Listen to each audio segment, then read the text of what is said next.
ಪ್ರೀತಿಯ ವಿದ್ಯಾರ್ಥಿಗಳೇ, mild family YouTube ಚಾನಲ್ಗೆ ನಿಮಗೆ ಮತ್ತೆ ಸ್ವಾಗತ. ಈ ಹಿಂದೆ ನಾವು ಟೆನ್ಸಸ್ಗಳಲ್ಲಿ present tense, past tense, future tense, ಅದರಲ್ಲಿ simple present, simple past, simple future ಕಲ್ತಿದ್ದೀವಿ. ಹಾಗೆಯೇ ಪ್ರೆಸೆಂಟ್ ಕಂಟಿನ್ಯೂಯಸ್, ಪಾಸ್ಟ್ ಕಂಟಿನ್ಯೂಯಸ್ ಮತ್ತು ಫ್ಯೂಚರ್ ಕಂಟಿನ್ಯೂಯಸ್ ಅನ್ನ ಕಲ್ತಿದ್ದೀವಿ.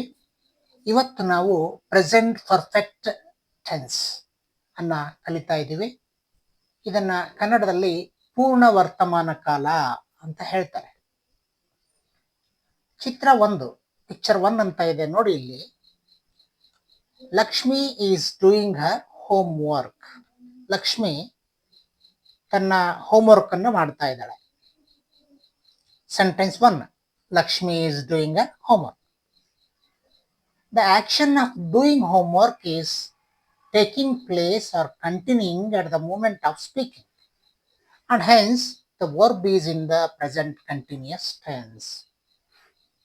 ಇಲ್ಲಿ Lakshmi is doing Har homework ಅಂತಕ್ಕಂಥದ್ದು ಅದು ಕಂಟಿನ್ಯೂ ಆಗ್ತಾ ಇದೆ. ಏನು ನಾನು ಮಾತನಾಡ್ತಾ ಇದ್ದೀನಲ್ಲ ಈ ಸಮಯದಲ್ಲಿ ಇನ್ನು ನಡೀತಾ ಇದೆ. ಹಾಗಾಗಿ ಇದನ್ನ ಪ್ರೆಸೆಂಟ್ ಕಂಟಿನ್ಯೂಯಸ್ ಟೆನ್ಸ್ ಅಂತ ಹೇಳ್ತೀವಿ ನಾವು. ಹೌದಾ? ಪಿಕ್ಚರ್ 1ರಲ್ಲಿ ನಾವು ಪ್ರೆಸೆಂಟ್ ಕಂಟಿನ್ಯೂಸ್ ಬಗ್ಗೆ ತಿಳ್ಕೊಂಡ್ವಿ.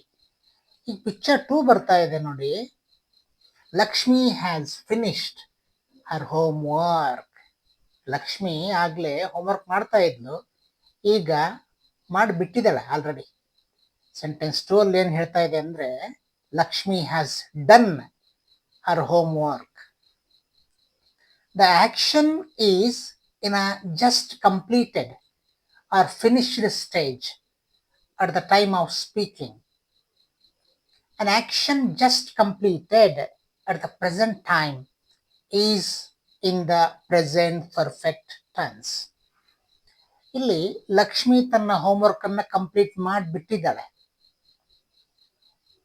The action is in a just completed or finished stage. ಈಗಿನ್ನ ಮುಗಿದಿದೆ ಕ್ರಿಯೆ. ಯಾವಾಗ ನಾನು ಹೇಳ್ತಾ ಇದ್ದೀನಲ್ಲ ಆವಾಗ, at the time of speaking. An action just completed at the present time is in the present perfect tense. ಈಗ ತಾನೇ ಮುಗಿದಿರ್ತಕ್ಕಂಥ ಒಂದು ಕ್ರಿಯೆಯ ಬಗ್ಗೆ ಹೇಳುವಾಗ ನಾವು ಪ್ರೆಸೆಂಟ್ ಪರ್ಫೆಕ್ಟ್ ಟೆನ್ಸ್ ಅಲ್ಲಿ ಹೇಳ್ತೀವಿ, ಅಥವಾ ಅದನ್ನ ಪ್ರೆಸೆಂಟ್ ಪರ್ಫೆಕ್ಟ್ ಟೆನ್ಸ್ ಅಂತ ಹೇಳಿ ಕರಿತೀವಿ.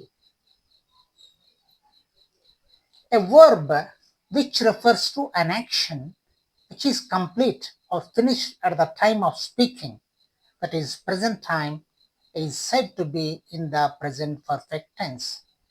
ಯಾವುದೇ ಒಂದು ಕ್ರಿಯಾಪದ ಅದು ಒಂದು ಕ್ರಿಯೆಯನ್ನ ಹೇಳ್ತಿರ್ಬೇಕಾದ್ರೆ ಆ ಕ್ರಿಯೆ ಮುಗಿದಿದೆ ಅಂತ ಹೇಳುತ್ತೆ ಆ ಸಮಯದಲ್ಲಿ, ಅಂದ್ರೆ ಅದು ಪ್ರೆಸೆಂಟ್ ಟೈಮಲ್ಲಿ. ಅದನ್ನ ನಾವು ಪ್ರೆಸೆಂಟ್ ಪರ್ಫೆಕ್ಟ್ ಟೆನ್ಸ್ ಅಂತ ಹೇಳಿ ಕರಿತೇವೆ. The following time phrases are often used with the present perfect tense. ಈ ಕೆಳಗೆ ಕೊಟ್ಟಿರ್ತಕ್ಕಂಥ ಕೆಲವು ಟೈಮ್ ಫ್ರೇಸಸ್ಗಳು ಅವಾಗವಾಗ ನಾವು ಪ್ರೆಸೆಂಟ್ ಪರ್ಫೆಕ್ಟ್ ಟೆನ್ಸ್ ನೊಂದಿಗೆ ಉಪಯೋಗ ಮಾಡ್ತೀವಿ. ಯಾವ್ಯಾವು ಅಂದ್ರೆ already, just, ever, never, yet, now, today, etcetera. ಇಂಥವುಗಳನ್ನ ನಾವು ಪ್ರೆಸೆಂಟ್ ಪರ್ಫೆಕ್ಟ್ ಟೆನ್ಸ್ ನ ಹೇಳುವಾಗ ಬಳಸ್ತೇವೆ ಅಂತಕ್ಕಂಥದ್ದು. Present perfect is never use with the following time phrases showing the past tense. Yes, ಇಲ್ಲಿ ಕೆಳಗೆ ನಾನು ಕೊಟ್ಟಿರ್ತಕ್ಕಂಥ ಕೆಲವು ಟೈಮ್ ಫ್ರೇಸಸ್ಗಳು ಪ್ರೆಸೆಂಟ್ ಪರ್ಫೆಕ್ಟ್ ಟೆನ್ಸ್ ನೊಂದಿಗೆ ಉಪಯೋಗ ಮಾಡಲ್ಲ. ಯಾಕೆ ಅಂದ್ರೆ ಅವು ಪಾಸ್ಟ್ ಟೈಮ್ ಅನ್ನ ಅಥವಾ ಪಾಸ್ಟ್ ಟೆನ್ಸ್ ಅನ್ನ ರೆಪ್ರೆಸೆಂಟ್ ಮಾಡ್ತವೆ ಅಂತಕ್ಕಂಥದ್ದು.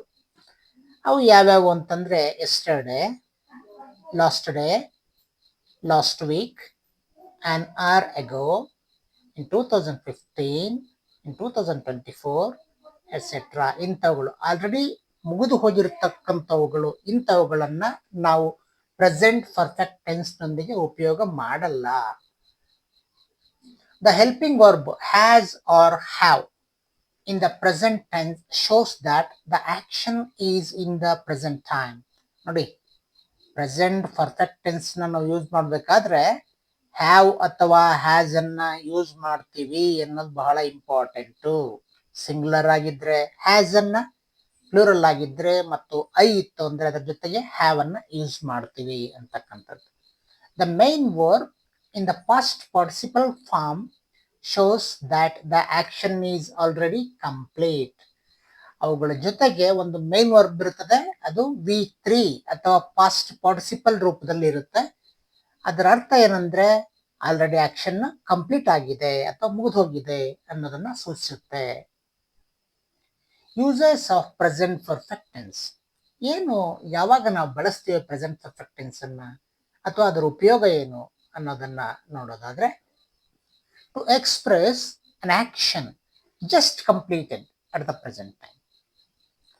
ಒಂದು ಕ್ರಿಯೆಯನ್ನ ಈಗ ತಾನೇ ಮುಗಿದಿದೆ ಅಂತ ಹೇಳೋದಕ್ಕೆ ನಾವು ಪ್ರೆಸೆಂಟ್ ಪರ್ಫೆಕ್ಟ್ ಟೆನ್ಸ್ ಅನ್ನ ಯೂಸ್ ಮಾಡ್ತೀವಿ.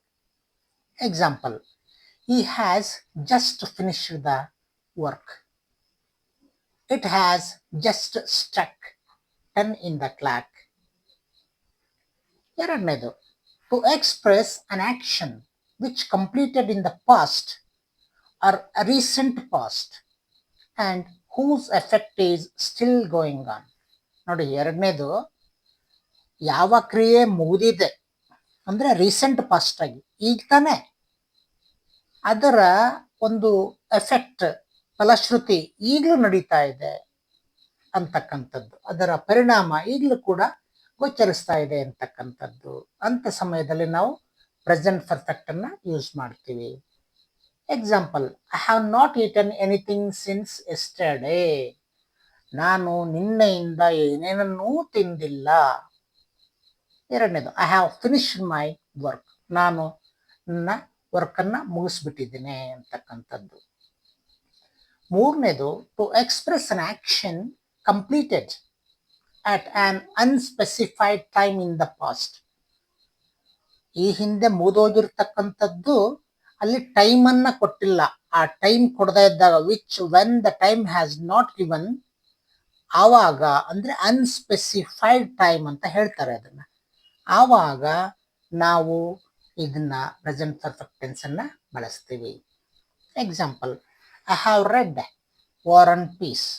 ನಾನು ವಾರ್ ಅಂಡ್ ಪೀಸ್ ಪುಸ್ತಕವನ್ನ ಓದಿದ್ದೇನೆ ಅಂತ. Mister Ranganath has been to Japan. Ranganath ಅವರು ಜಪಾನ್ ಹೋಗಿದ್ದಾರೆ ಅಂತಕ್ಕಂಥದ್ದು. Conjugates of the present perfect tense for the verb to play are as follows. To play ಅನ್ನೋ ಒಂದು ವರ್ಬ್ ಇಟ್ಕೊಂಡು ಅದರ ರೂಪಭೇದಗಳು ಅಥವಾ ರೂಪ ವ್ಯತ್ಯಾಸಗಳು ಹೇಗಿರ್ತದೆ ಪ್ರೆಸೆಂಟ್ ಪರ್ಫೆಕ್ಟ್ ಟೆನ್ಸ್ ಅಲ್ಲಿ ಅನ್ನೋದನ್ನ ನೋಡೋದಾದ್ರೆ, ಪರ್ಸನ್, ಫಸ್ಟ್ ಪರ್ಸನ್, ಅದರಲ್ಲಿ ಸಿಂಗ್ಯುಲರ್ ಅಲ್ಲಿ ಐ ಹ್ಯಾವ್ ಪ್ಲೇಡ್ ಅಂತ ಆಗುತ್ತೆ. ನೋಡಿ, ಇಲ್ಲಿ ಹ್ಯಾವ್ ಅಂತಕ್ಕಂಥದ್ದು ಬಂದಿದೆ. ಪ್ಲೂರಲ್ ಅಲ್ಲಿ ವಿ ಹ್ಯಾವ್ ಪ್ಲೇಡ್ ಅಂತ ಆಗುತ್ತೆ. ಆ ಹ್ಯಾವ್ ಅನ್ನೋದ್ರ ಜೊತೆಗೆ V3 ಫಾರ್ಮ್ ಇರೋದನ್ನ ನಾವು ಗಮನಿಸಬಹುದು. ಸೆಕೆಂಡ್ ಪರ್ಸನ್ ಅಲ್ಲಿ ಸಿಂಗ್ಯುಲರ್ ಅಲ್ಲಿ ಯು ಹ್ಯಾವ್ ಪ್ಲೇಡ್, ಪ್ಲೂರಲ್ ಅಲ್ಲಿ you have played. Third person ಅಲ್ಲಿ he has played, she has played or it has played.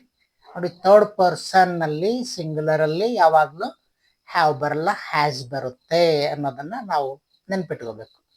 ಅದೇ ರೀತಿ ಪ್ಲೂರಲ್ ಅಲ್ಲಿ ದೇ ಹ್ಯಾವ್ ಪ್ಲೇಡ್ ಅಂತಕ್ಕಂಥದ್ದು ಬರುತ್ತೆ.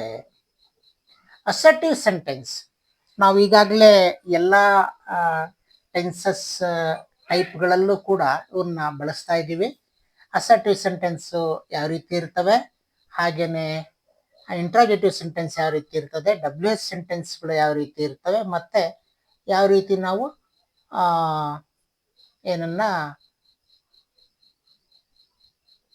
ನೆಗೆಟಿವ್ ಸೆಂಟೆನ್ಸ್ ಅನ್ನ ಮಾಡ್ತೀವಿ ಅಂತಕ್ಕಂಥದ್ದನ್ನ ನಾವು ನೋಡ್ತಾ ಇದ್ದೇವೆ. ಹಾಗೆ ಇಲ್ಲಿ ಅಸರ್ಟಿವ್ ಸೆಂಟೆನ್ಸಸ್, ನಿಶ್ಚಯಾರ್ಥಕ ವಾಕ್ಯಗಳು ಅಥವಾ ಸಾದಾ ವಾಕ್ಯಗಳು ಹೇಗಿರ್ತವೆ ಅಂತಕ್ಕಂಥದ್ದನ್ನ ನೋಡೋದಾದ್ರೆ, these assertive sentences of the present perfect tense are formed by using have or has before the past participle form of the verb.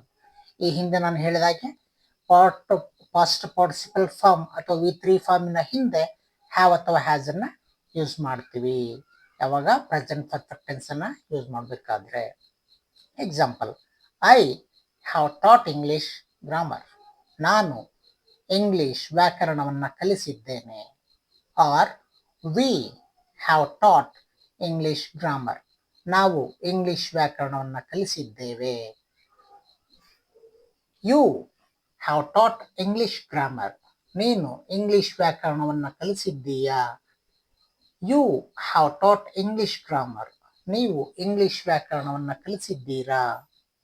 Third person ಅಲ್ಲಿ he has taught English grammar. ಅವನು English ವ್ಯಾಕರಣವನ್ನು ಕಲಿಸಿದ್ದಾನೆ. She has taught English grammar. ಅವಳು English ವ್ಯಾಕರಣವನ್ನು ಕಲಿಸಿದ್ದಾಳೆ.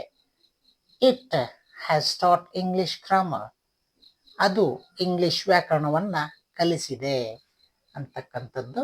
ನೋಡಿ, has ಅಂತಕ್ಕಂಥದ್ದನ್ನ third person singular ಅಲ್ಲಿ use ಮಾಡ್ತೀವಿ ಅಂತಕ್ಕಂಥದ್ದನ್ನ ನಾವು ಗಮನಿಸಬೇಕು.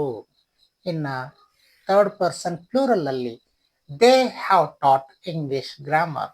ಅವರು ಇಂಗ್ಲಿಷ್ ವ್ಯಾಕರಣವನ್ನ ಕಲಿಸಿದ್ದಾರೆ. ಇಲ್ಲಿ ಟಾಟ್ ಅಂತಕ್ಕಂಥದ್ದು ಟೀಚ್ ಇದರ past tense. V1 teach, V2 taught, V3 ಕೂಡ ಟಾಟೆ ಬರುತ್ತೆ. ರೈಟ್, ಅಂದ್ರೆ V3ಯ ಹಿಂದೆ ಹ್ಯಾವ್ ಅಥವಾ ಹ್ಯಾಸ್ ಅನ್ನೋದು ಬರುತ್ತೆ ಅನ್ನೋದನ್ನ ನಾವು ಇಲ್ಲಿ ಮತ್ತೊಂದ್ಸರಿ ಗಮನಿಸಬೇಕು. ನೆಗೆಟಿವ್ ಸೆಂಟೆನ್ಸ್ಗಳು ಯಾವ ರೀತಿ ಇರ್ತವೆ ಅಥವಾ ನಕಾರಾತ್ಮಕ ವಾಕ್ಯಗಳು ಅಂತ ಏನು ಹೇಳ್ತೀವಿ ಅವುಗಳು. These negative sentences of the present perfect tense are formed by inserting not between have or has and the past participle form of the verb.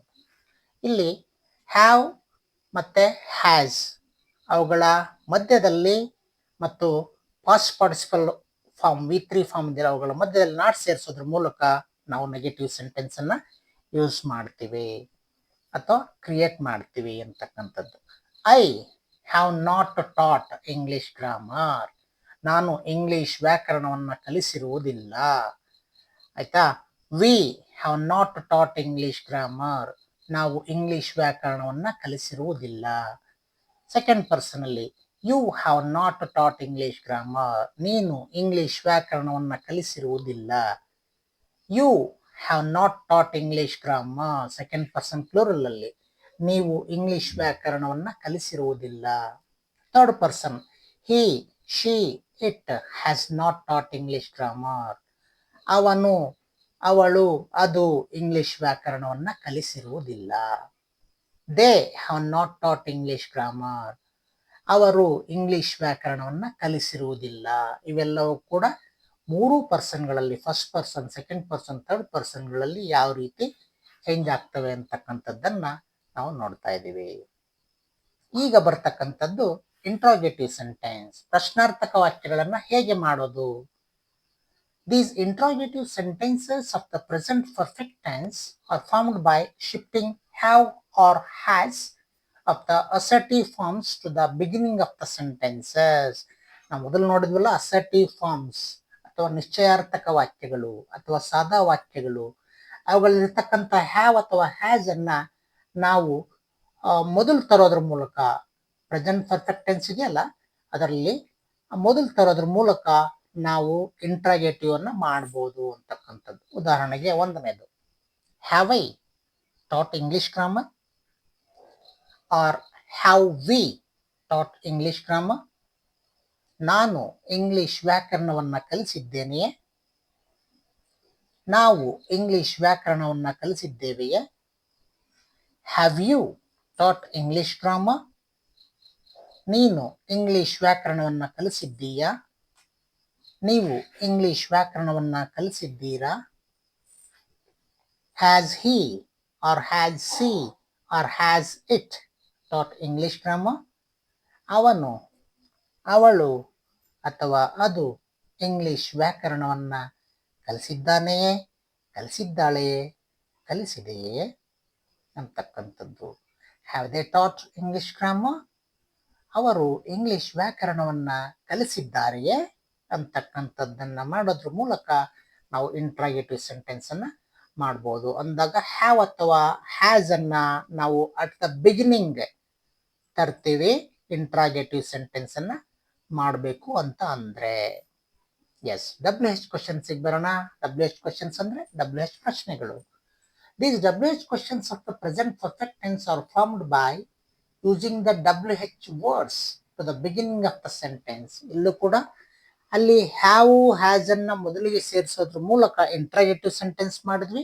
ಇಲ್ಲಿ WH ವರ್ಡ್ಗಳನ್ನ ಮೊದಲಿಗೆ ಸೇರಿಸೋದ್ರ ಮೂಲಕ ನಾವು WH ಕ್ವಶನ್ಗಳನ್ನ ಮಾಡಬಹುದು. What have I thought or what have we thought. ನಾನು ಏನು ಕಲಿಸಿದ್ದೇನೆ, ನಾವು ಏನು ಕಲಿಸಿದ್ದೇವೆ.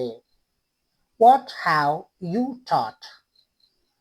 ನೀನು ಏನು ಕಲಿಸಿದ್ದೀಯಾ. ಪ್ಲೂರಲಲ್ಲಿ ವಾಟ್ ಹ್ಯಾವ್ ಯು ಥಾಟ್. ನೀವು ಏನು ಕಲಿಸಿದ್ದೀರಾ.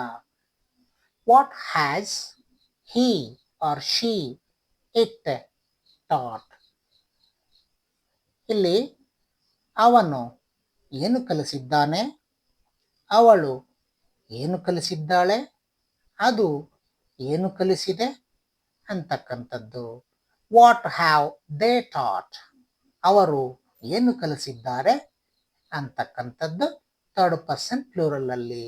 ಈ ರೀತಿಯಾಗಿ ನಾವು WH questions, interrogative questions, negative sentence ಮತ್ತೆ ಅಸರ್ಟಿವ್ ಸೆಂಟೆನ್ಸ್ ಅನ್ನ ಪ್ರೆಸೆಂಟ್ ಪರ್ಫೆಕ್ಟ್ ಟೆನ್ಸ್ ಅಲ್ಲಿ ಮಾಡಬಹುದು ಅನ್ನೋದನ್ನ ನಿಮಗೆ ಹೇಳಲಿಕ್ಕೆ ಇಷ್ಟಪಡ್ತೀನಿ. ಹಾಗೇನೆ exercise in grammar, write conjugations of the following verbs. Present perfect ಟೆನ್ಸಿನ ಈ ಕೆಳಗಿನ ವರ್ಬ್ಗಳಿಗೆ ಕಂಜುಗೇಷನ್ಸ್ ಅನ್ನ ಅಥವಾ ರೂಪಭೇದಗಳನ್ನ ಬರೀರಿ. ಫಸ್ಟ್ ಪರ್ಸನಲ್ ಏನಾಗುತ್ತೆ, ಸೆಕೆಂಡ್ ಪರ್ಸನಲ್ ಏನಾಗುತ್ತೆ, ಥರ್ಡ್ ಪರ್ಸನಲ್ ಏನಾಗುತ್ತೆ, ಸಿಂಗ್ಯುಲರ್ ಏನಾಗುತ್ತೆ ಮತ್ತು ಪ್ಲೂರಲ್ ಏನಾಗುತ್ತೆ ಅಂತ ಅನ್ನೋದನ್ನ ನೀವು ಬರೆದ್ರೆ ಅಥವಾ ಅದ್ರ ಬಗ್ಗೆ ಸ್ವಲ್ಪ ಸ್ಟಡಿ ಮಾಡಿದ್ರೆ, ಟೈಮ್ ಕೊಟ್ಟರೆ ನೀವು ಬಹಳ ಅಕ್ಯುರೇಟ್ ಆಗಿ ಗ್ರಾಮರನ್ನು ಕಲಿತೀರಾ ಅಂತ ಹೇಳಲಿಕ್ಕೆ ಇಷ್ಟಪಡ್ತೀನಿ. ಇಷ್ಟೋ ತನಕ ನಾವು ಏನು ಕಲ್ತಿದ್ದೀವಿ ಪ್ರೆಸೆಂಟ್ ಪರ್ಫೆಕ್ಟ್ ಟೆನ್ಸನ್ನು, ಇಷ್ಟೋ ತನಕ ನೀವೆಲ್ಲರೂ ವಾಚ್ ಮಾಡಿದ್ದಕ್ಕೆ ನಿಮಗೆ ಧನ್ಯವಾದಗಳು. Thank you for watching. If it is useful, like, comment, share, subscribe, press the bell button to more videos. Thank you so much.